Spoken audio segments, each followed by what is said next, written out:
find the airport at what in the neighbour of Duxford, the illustrious station of the Royal Air Force in its operational day, just as Duxford was. It's currently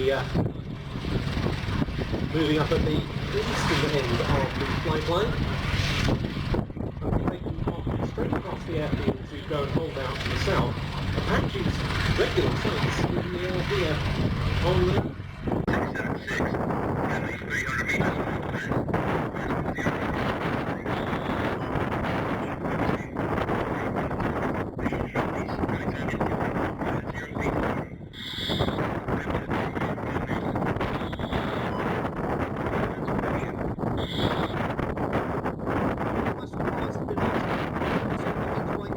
Through the DTV work cameras. Up to the front, begins to attack.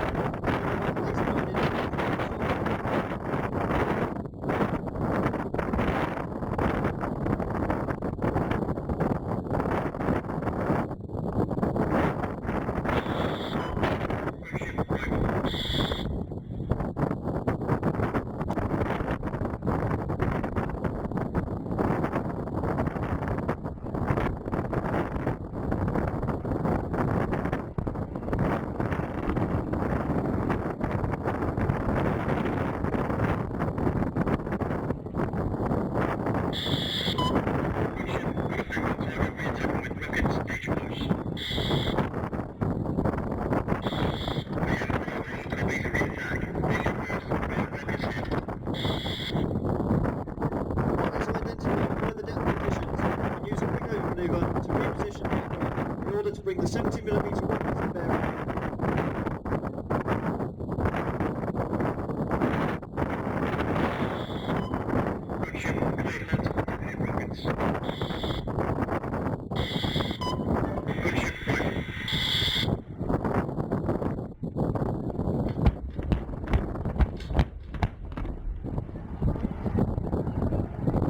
On recovery from the diving fire profile, delivering a successful rocket strike, Jim reacts dynamically to avoid any ground fire, here conducting a 270-degree wingover.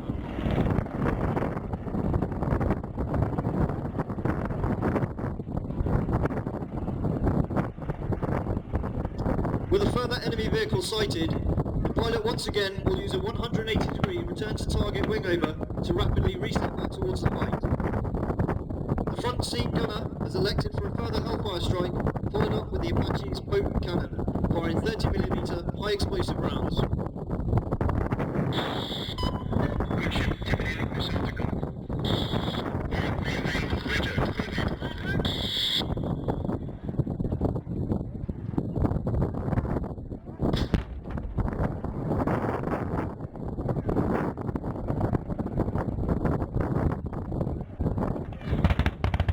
Converting speed to height, the pilot once again minimises the threat of ground fire, this time with a rapid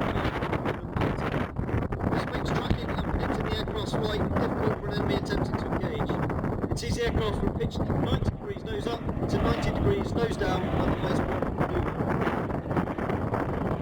After 3 successful strikes with the enemy vehicles burning, the pilot positions the aircraft on a high wheel, circling the target to allow the front seat to conduct a comprehensive thermal assessment of the target.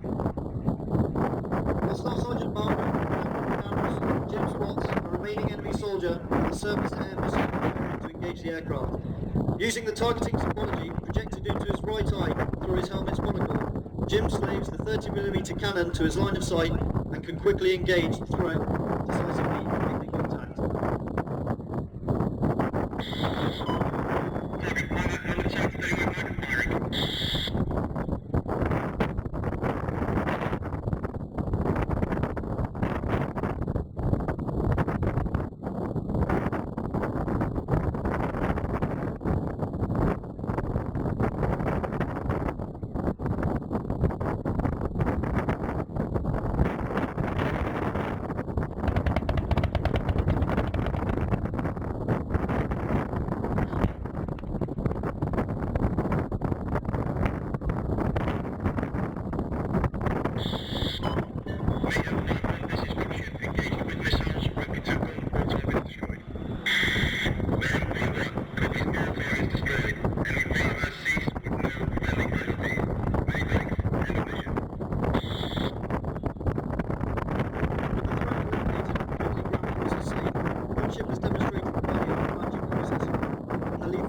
its precision strike weaponry, whilst also acting as a deterrent for future enemy action. The tactical demonstration Major Trader will position the aircraft for a short routine and display the Apache.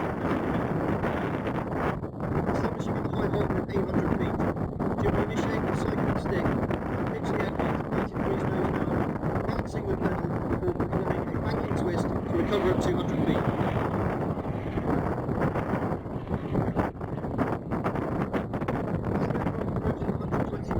Approximately 140 miles per hour, Jim will once again convert the energy and momentum into a 90 degrees nose up climb.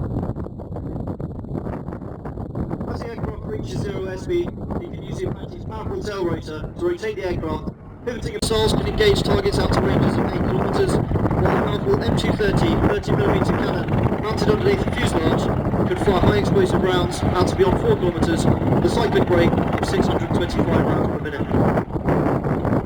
As you watch a gunship perform sideways laterals, you can see the Apache's impressive hover performance and a representative operational weight. The rotor decimal reaches that distinctive shape of the Apache's flight control radar. Radar is able to scan to 8 kilometers, detecting over 1,000 targets, prioritising them, and often requires 16 simultaneous flight solutions through the aircraft's weapons processors. Along with target detection and missile guidance, the radar is also capable of mapping the terrain ahead of the aircraft to assist with navigation and terrain avoidance. On the nose of the aircraft is the Target Acquisition Designation Site, or TADS. This houses the data beam infrared cameras, as well as the Class 4 laser for ranging and missile guidance. A further infrared sensor mounted above the TADS can be saved to the pilot's helmet position, allowing flight at night in pitch black, solely with reference to the image projected into their right eye from the helmet mounted monocle. As seen earlier, this helmet sight